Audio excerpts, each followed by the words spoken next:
Hey guys, I am John Carrick, and today we are looking at 100 Bullets number 28, which introduces us to Wylie, and we get more Agent Shepard and quite a bit of Dizzy. It's really a pretty good episode. Wylie is out in the desert somewhere, maybe El Paso, maybe Albuquerque, somewhere close to Juarez, which would obviously be El Paso.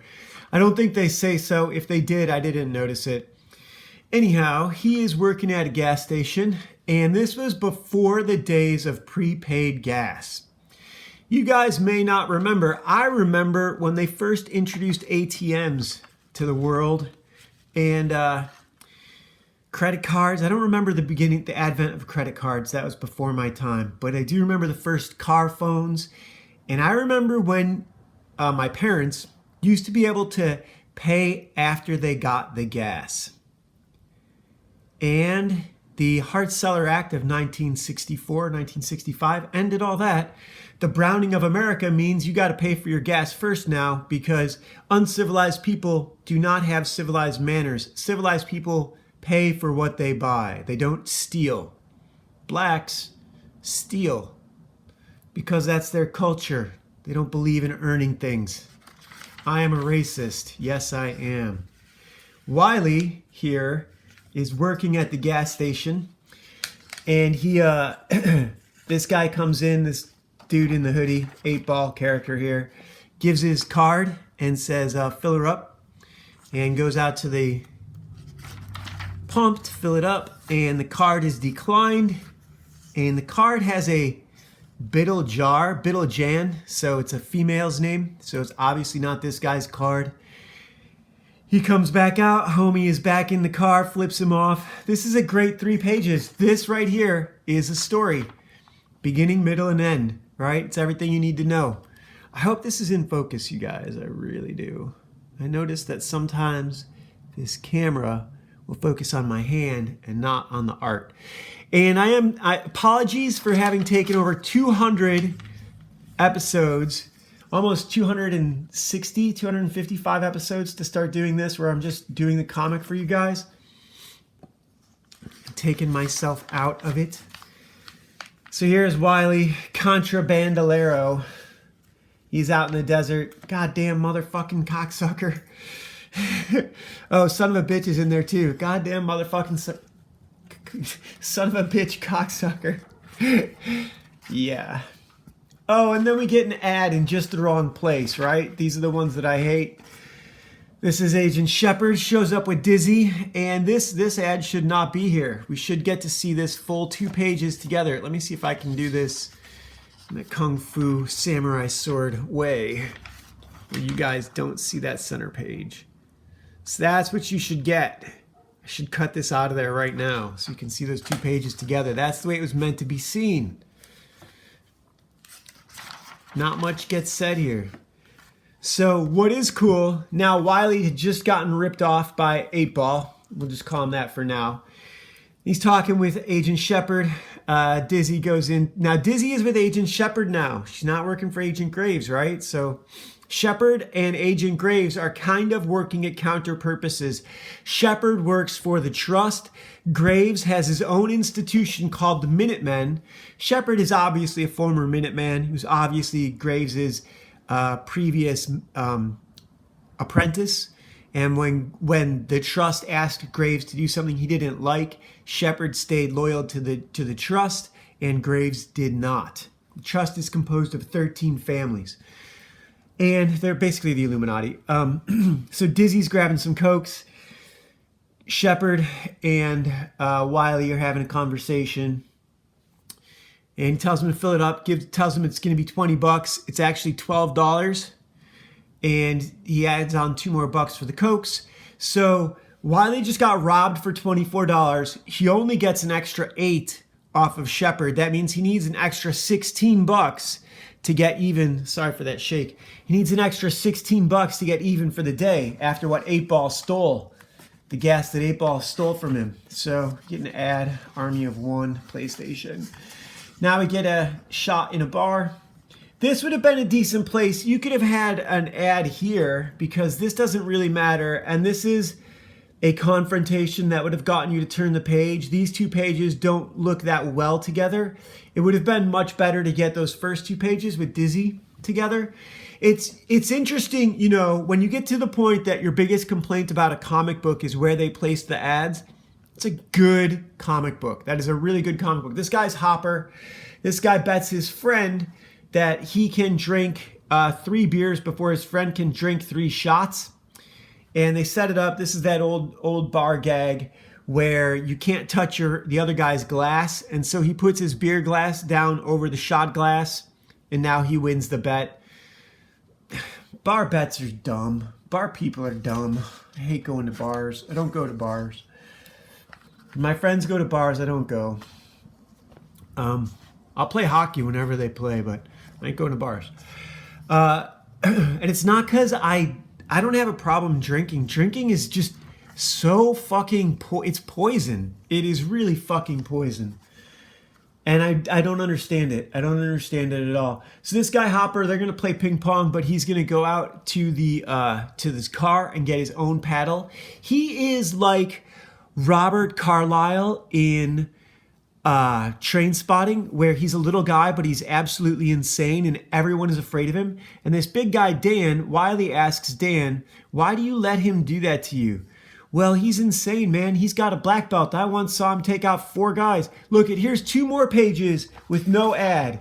This whole scene, this needs an ad. This scene is fucking, this is the mid-act. You could have 2 pages with ads here and it wouldn't have hurt it at all. Shepard comes into the bar. Shepard overpaid, right? So Wylie's hanging out at the bar. And Shepard and Wylie had a conversation about there's nothing to do in the desert. It's a nightmare. And Shepard said it sounds like a vacation. Nothing to do but drink and watch TV. And Wylie's like, yeah, it's a vacation I need a vacation from. And so now Shepard shows up in the bar. Again, more canted panels. My only complaint, Eduardo Risso is a magnificent, magnificent artist. Look at how different all his characters look. Do you know how long it took me? At first, all I could draw was a snarling character with his mouth open, like Conan or Wolverine or the Punisher. You've all seen them make that face. That was the only face I could draw for the longest time. That and Ninja Turtles. Eduardo Risso can draw anyone. Height, weight, appropriate. I can't say enough good stuff about him. I can't say the canted panels. Here we get more canted panels. He does them so often they really don't mean anything. At some point you have to wonder if he's trying to fit characters into the frame, but here we get Agent Shepard's head completely cut off. And they're talking about whether or not Hopper's a badass. Wylie thinks he's a dumb shit. And we don't really know anything about Wylie yet. But anyhow, Hopper comes crashing through the door by Dizzy. Dizzy knocked Hopper through the door, and Wylie takes his ping pong paddle, his special personalized paddle. I really hope this is in focus for you guys. And I'm just about to turn the page now too. Dizzy's beautiful. Hopper's flying through the air. This is great. This is great. Here we get his nose, and it's colored well, so it's not the focus. They're the focus, and this is just in the foreground.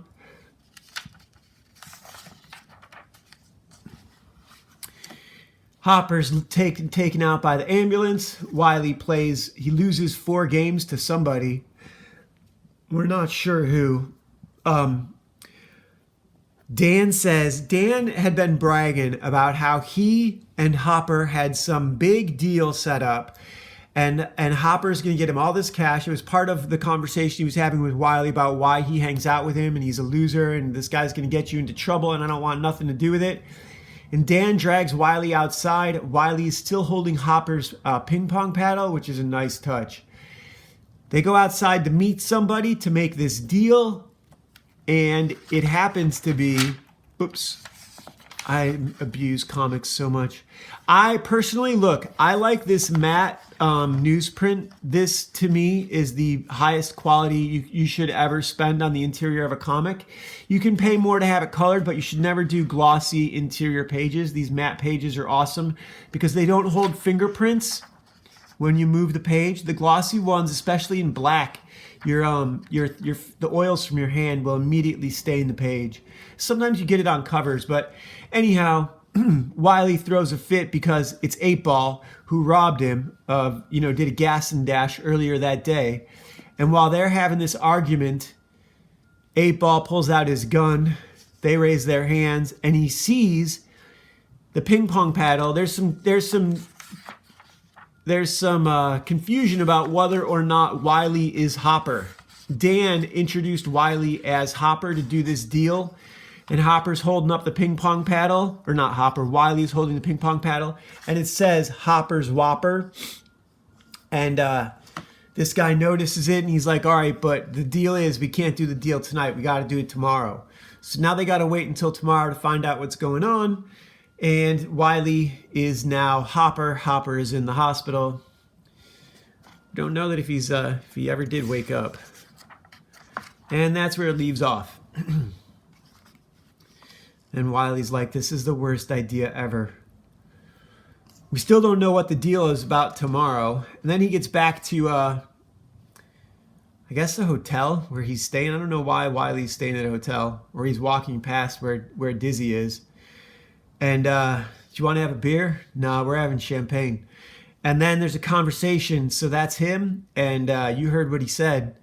So Shepard and Dizzy have something planned for Wylie. And I remember Wylie, and Wylie was my favorite character. I don't remember if I think I read all of these because I read them as trade paperbacks. And when I got rid of my comic book collection, they got sold or given away, however it happened. But this is absolutely one of my favorites, and Wylie is one of my all-time favorite characters in this series. Wylie and Cole Burns are the two coolest guys in this series. Lono is insane. Shepard and Graves are always playing everyone against each other. Dizzy's all right, but she's no Gina Carano. I got to work on Gina Carano's first movie, Fight Girls. It was a documentary, and she was still thin back then. She was doing Muay Thai fighting in Thailand, and it came through the post-production facility where I was working, and I got to work on it. So that was kind of cool. Hey guys, so just got done looking at 100 Bullets 28. And yeah, this is a decent issue. You can't really say anything happens. This is a first issue of a new story arc with a new main character, namely Wylie. And so today's Conflicted Deck 2 doesn't really pertain, doesn't really cross over with that. This is an End of the World concept card deck. It's really sort of writing encounter card deck. That's kind of how I look at it. And this particular one says it's the end of the world and you have a small group. And who do you place more value on? A 70-year-old with arthritis who needs help to do everything she needs to do, or a 28-year-old with relatively no experience? This is sort of a retarded card. I don't know who wrote this. I mean, obviously you need the wisdom from ages past, but you still need the energy of the youth to perpetuate tomorrow. So this is just silly. You need both. It's an argument for both. So I don't really know what that's about. But I do like the deck. It is a good idea. It is a cool concept to do like this. I want to do this with postcards where you have a group of characters meeting each other with certain weapons and you have to figure out who wins the fight. So we'll see. Anyhow, what else is going on in the world? Obviously, the fires are a big problem out here, and so a lot of what I want to do for this brand, I want to build it out after Warhammer. I really like what they've done with their franchise. It's a game. It's novels. It's cartoons and videos, and it's everything, and merch. And that's what I want to do with my stuff. I want games, novels, cartoons eventually, comic books. I don't know that Warhammer has comic books, but it's only, a short step to a figure with a He-Man comic book behind it for Warhammer. They should have that. That's natural for them. I think they have 500 novels now. I know that there's 70 novels in the Horus Heresy series that I'm on number 29 now, I think is. Vengeful Spirit, I think is the name of Horus's ship. I think that's the novel that I'm on, audiobooks. So That to me is ideal. You know, they've got everything. They've got all the bases covered for their franchise. Games Workshop, I believe, is the name of that company, and that's that's what I'm building toward. So I don't know how that relates to any of the rest of this. Oh, encounter cards. Yes. And one of the things that I want to do is these postcards where you have different characters facing off against each other, and do that as a sort of giveaway. I also want to do these giveaway zines, sort of the size of a floppy, but an oversized floppy like this, printed at home, 11 by 17, cut and stapled with one of those long staplers, and give it away at conventions, give it away at just anywhere, free comic book day, marijuana shops, anywhere people are into entertainment, music shops, anywhere people go. That's going to be the goal. And that will advertise crowdfunding campaigns, that will advertise merchandise, that will advertise the video game and the site where you can go and get all this stuff. So, yeah, that's the idea. And why? Because it's fun. It's better than sitting around doing nothing. It's better than, as Wylie says in here, watching TV and getting drunk. You don't have to, look, it's silly, it's as dumb to want to be Todd McFarlane as it is to give up, okay? Neither of those is a good choice. If you become a person who is obsessed with winning at all costs, then we've seen a guy like that recently on Comicsgate, who has been working like my age. Gen X is the only generation that respects comic books. It is interesting how this stuff happens in generations. The boomers are obsessed with baseball cards. My generation respects comics. Millennials are into what? Pokemon and Magic the Gathering cards and that kind of stuff. Every generation has their thing. The newer generations are into, I don't think anyone got into NFTs. And it is interesting too how the market is changing for everyone at the same time. Different things are becoming collectibles. But see, when one company owns it, it's a much shorter lifespan. Like those paintable dolls that then they started doing in regular, they're like, sometimes you see them all white or all gold, but you see them like franchises will take them over. They're like bears and then paint them in their own colors, pogos or something like that. That's one company that's dominating that. So that's never going to go very far, not like a medium like comics. Now comics will go up and down. Obviously, the boomer generation had them too, but they looked at them differently. Gen X sees comics as an investment vehicle, which is absolutely retarded. And they see going into comics as akin to becoming a rock star or a movie god, like Tyler Durden says in Fight Club. None of those things are going to happen. And if you're chasing that, it's only going to make you miserable. So, but if you're also not chasing it, and you give up on life, on everything in the world, that also is only going to make you miserable. The extremes are not. The extremes sort of ignore the journey is worth more than the destination, right? People who live for the destination don't enjoy the here and now. And comics, I was drawing today. So I have a series between my character, Ashley, and her little brother. I've been writing Desi. Desi's the other character that I'm working on. Between Ashley and her little brother, Jeff, where he is dressed up like a cowboy and he's like the sheriff and he tells her to stick up her hands and then he shoots her. And I guess my nephew did this to my brother not too long ago. And apparently I did it to my dad. My dad used to tell this story. You put up your hands, and then they put up their hands and you shoot them as a little kid doing this to an adult. And so I had drawn out a six panel version of this, and I was redoing it today. Now I could be unhappy that that the original angles were incorrect and done poorly, but I had so much fun redrawing it. So it really, it doesn't matter whether or not your song is, everyone knows it, or does it matter if you spend 6 hours working on it one afternoon and have the best time and you're a better person for it? It's like meditation. You're not supposed to do meditation because it makes you a better person. That's where the West misses the boat. The West is perpetually living for tomorrow. Alan Watts says it this way. He says the proletariat live for the now. The bourgeoisie, the royals live for the past because, like potatoes, the best parts of them are underground. And the bourgeoisie are the eternal suckers because they live for the future. So, there you go. All right, see you guys tomorrow.